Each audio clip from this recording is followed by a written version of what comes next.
Hello students, welcome to the science class. Today is your biology test of chapter Nutrition in Plants.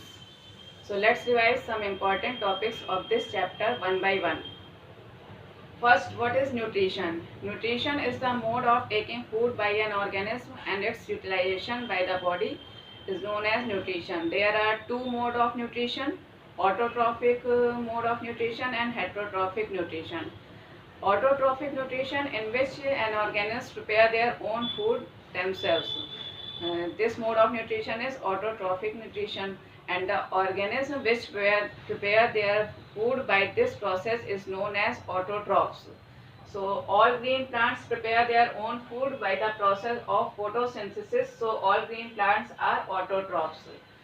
And in photosynthesis process, plants prepare their food by the reaction of carbon dioxide and water in the presence of sunlight and chlorophyll, and forms glucose and release oxygen gas.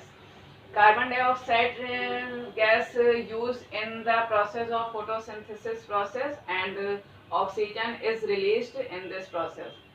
So carbon dioxide, water, sunlight and chlorophyll are the essential components of photosynthesis.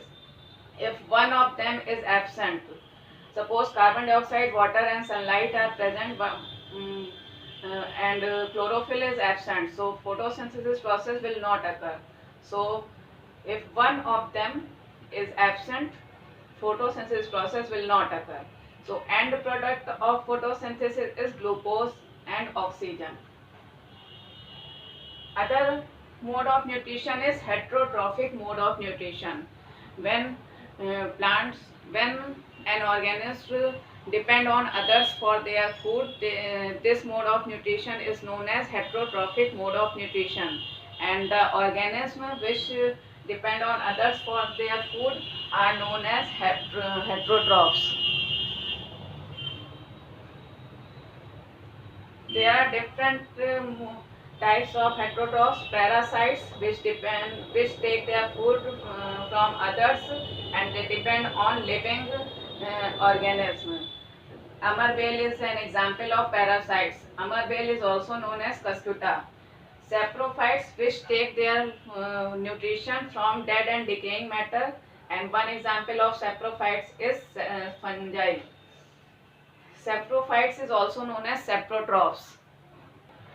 Next is insectivorous plants. Insectivorous plants grows in that soil where that are deficient in nitrogen. So to fulfill the deficiency of nitrogen, they eat insects. So they are known as insectivorous plants. One example of insectivorous plants is pitcher plant.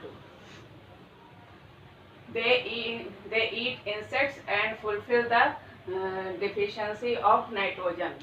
Next is symbiotic relationship, in which two organisms spend their life with for each other and provide food and shelter and water and minerals to each other. They are this type of relationship is known as symbiotic relationship. One example of symbiotic relationship is lichen. Lichen is a combination form of fungi and algae. Fungi do not have chlorophyll, so they do not prepare their own food. They depend on algae for their food. In return, they provide water and minerals to algae. Rhizobium is one other example of symbiotic relationship. Rhizobium bacteria present in the root nodules of leguminous plants. Leguminous plants like plants of gram, peas, moong, all these are plant of leguminous family. So they have rhizobium bacteria in the root nodules of these plants and convert atmospheric nitrogen into soluble form of nitrogen, which taken by plants, and it has to make protein. Protein is a nitrogenous compound.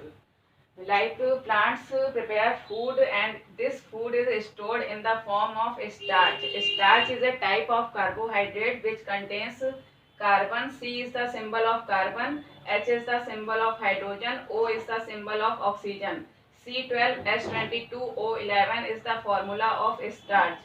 So starch is a type of carbohydrate and it contains carbon, hydrogen and oxygen. While protein is a nitrogenous compound, it contains nitrogen except carbon, hydrogen and oxygen. Means protein have carbon, hydrogen, oxygen and nitrogen also.